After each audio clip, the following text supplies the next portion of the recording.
Well, all right.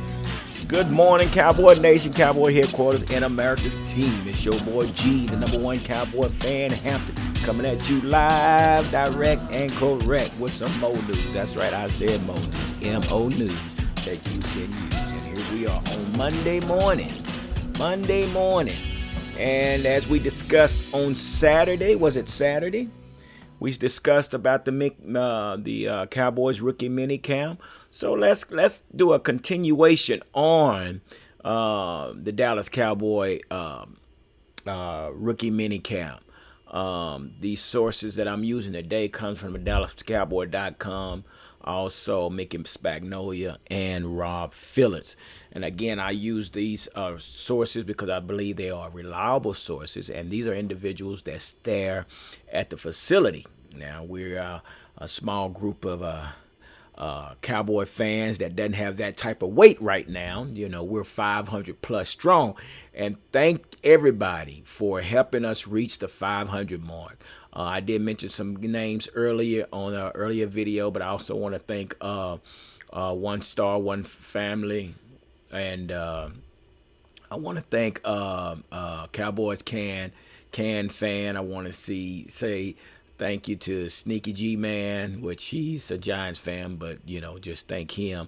I want to thank PC Cowboy. I want to thank Cowboy Best. All these individuals that has helped us reach this 500 mark. So again, we're just a small YouTube channel that comes together in the Cowboy Huddle and talk Cowboy talk. So with that being said, these reliable sources that I've came with, there's 10 players that stood out in the Dallas Cowboy rookie minicamp, and we're going to start off with number one. Number one was Tyler Smith. Tyler Smith was an individual basically that stood out due to the fact of his competition against John Ridgway, which I mentioned back in the earlier video that basically he looked good against such a competitor like John Ridgway, and which basically brought out the best in both of those guys, even though it was just more of drills and everything. But these guys both wanted to show what they bring to the table. So Tyler Smith definitely stood out amongst the group as far as being our number one pick, as far as containing John Ridgway. And I'm saying that to say that John Ridgway is not a pushover at all. So so Tyler Smith was the first one that stood out. Also, there was another one that stood out that basically was brought in by the Cowboy, Isaac Tyler-Staurt. It was told that Dan was impressed how he was able to stay with many of the receivers. He's also a long and rangy cornerback. And again, Dan Quinn was impressed how he made his plays against these receivers. Now, again, these are receivers that are rookies, that are coming in undrafted free agents and things like that. The true test will come when they find themselves against the veterans. So it's a different beast once the veteran. Again, like I keep telling you guys, in the NFL, it's no longer a sport. It's a job. Again, it's a job. So these guys have things to prove. These veterans have things to prove to keep their job, because they know little knuckleheads like this guy Isaac Tyler-Staurt is coming in, hungry, looking for a position and looking for work and trying to, make the roster. So, of course, but again, now at this level, it's no longer a sport. It's a job. You got to feed the family and everything. The next one at 3 was Damien Clark. Not necessarily saying that he actually worked out as a physically, but he had the business. It was stated that he was business minded. He had the business mind approach. He had the mental reps. He was standing behind the linebackers, watching in detail of what they were doing, and basically, taking in where would he fit in this situation and things like that. So that's good to see. But you have to remember, Damien Clark is still rehabbing the spinal infusion that he had. So they do not want to rush him. But as it's been told, that it's a possibility that he might be playing before the season's over with. So, which will be great news with along with Michael Parsons, LVE, and Jabril Cox. So that'll add some depth to that linebacker position. Next on the list is Jonathan Gary Bear. No, Gary Bay. What is his name? Gary Bay. Gary Bay. Gary Bay. Gary Bay. You know me, man. I would chop a name up. Gary Bay, I think. From Texas Tech, Reckham Tech, Track Hawk. You already know, baby. Reckham Tech. So, yeah, this guy here is the individual that kicked the 62-yard field goal and won the game. So, from Texas Tech. But the reason he stood out is because of his statement that he made in English and in Spanish. Basically, his statement said what he said was 99% of kicking is mental, and the other 1% is mental as well. So they like his mindset and about the game, and it is. You know what I mean? It's mental. It's not about how tough you are, how fast you are, how far you can kick, but it's mental. You know, being put in situations, and you know, so he gets it. He gets it that this is a mental game as a kicking position. So he was a standout just due to the fact that, you know, what he's done in the past and his statement of how he addressed the question that was asked. But, yeah, he stood out. Number 5 on the list was Marquis Bell, which we've been talking about Marquis Bell for some time now. I told you he was a standout from the time I looked at his highlights. But Marquis Bell, basically this was, let's see, who was this? I think this is from, well, I'm not going to call her name, but this was reported that they liked the way he moved at 6'2", 212 pounds. That's what, Mickey Spagnolia said that. He said the way he moves at 6'2", 212 pounds caught Mickey Spagnolia's eye. Cowboys paid him $15,000 signing bonus in order to guarantee him to stay with the Dallas Cowboys. So I'm sure that'll get your attention.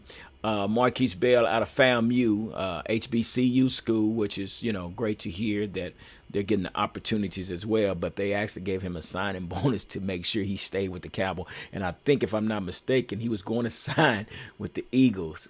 The Eagles or the Commanders, one of the two, but he decided to come with the Dallas Cowboys, America's team.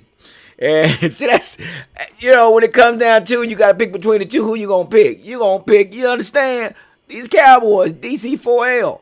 So next on the list was Jake Ferguson. So basically what it's been told that is Jake Ferguson can block. Also has mentioned that he seems to get open in the passing game, but being a part of a Wisconsin run game, that's basically what caught the eye of the Cowboys, is because he can block. So he has two attributes to bring to the table, which may be a good thing. You know, Dalton Schultz, and personally, in my opinion, he's not the best blocker. Dalton Schultz, he's a good hands catcher, but as far as coming to blocking, he kind of killed us a few times on some of those run plays where he just did not make those blocks when we needed him to. Next at 7, we have Fryfogle. He's an undrafted free agent that came in, and what the case is who will fit in this already open receiver position. Who's going to fill in while Michael Gallup is out, which we thinking Jalen Tolbert will be that guy. But again, who will be the next guy? And basically, Mickey Spagnolia said that this undrafted free agent turned in 2 solid practices with his athleticism, making multiple plays against decent coverages. So Tyfrey Fogel basically caught Mickey Spagnolia's eye as well. So that's saying something when, you know, Mickey, that has been around the league for so long, is you know, to able to address individuals like Ty. And so basically, evidently, it's something that he can probably bring to the table. So at number 8, we have Story Action Jackson, which we've already talked about. Story Action Jackson earlier on TikTok, and I think on a YouTube channel earlier as well. But yeah, Story Action Jackson basically, it was told that he was quick in his recognition and didn't waste movement in his change of direction. He was one of the impressive linebackers in the minicamp. So basically, when he was making his move, he didn't waste any movement, in his change of direction. So he's pretty swift, he's smooth, he's fluid on his turns, and he's also a hard hitter. Oh my gosh, this kid! If you have never seen his highlight, you need to go look at his highlight. His highlight is like, wow. This guy has to play on special teams or get some time at backup linebacker or something. So we'll see how that works. So next on the up is Sam Williams. This was brought by Rob Phillips. Rob Phillips said he was kind of a comparison to Micah Parsons. When starting rushing the passer. When he was at Ole Miss, basically that's what they kind of compared him to, is Micah Parsons, how he came off the line and got caught the edge, catches the edge, and also it was told that he's a Dan Quinn's guy. Dan Quinn made mention that he really would love to coach this guy. Same thing he said with Micah Parsons. So DQ got something in store for this guy. So if Dan Quinn likes him, evidently there's a place for him on this roster or on the defensive side of the ball. Said a few times that he captured the edges multiple times doing drill works Friday and Saturday. So again, this comes from Rob Phillips, which is another reliable source. We appreciate him as well for reporting this. And I'm just your secondary reporter of what's going on with our Cowboys, but I think it's definitely needed that we need to be caught up to date with what's going on with our Cowboys. And last but not least is Jalen Tolbert. Was told that Jalen Tolbert looked smooth in his routes and got separation off the line on more than one snap. That's what we need to hear.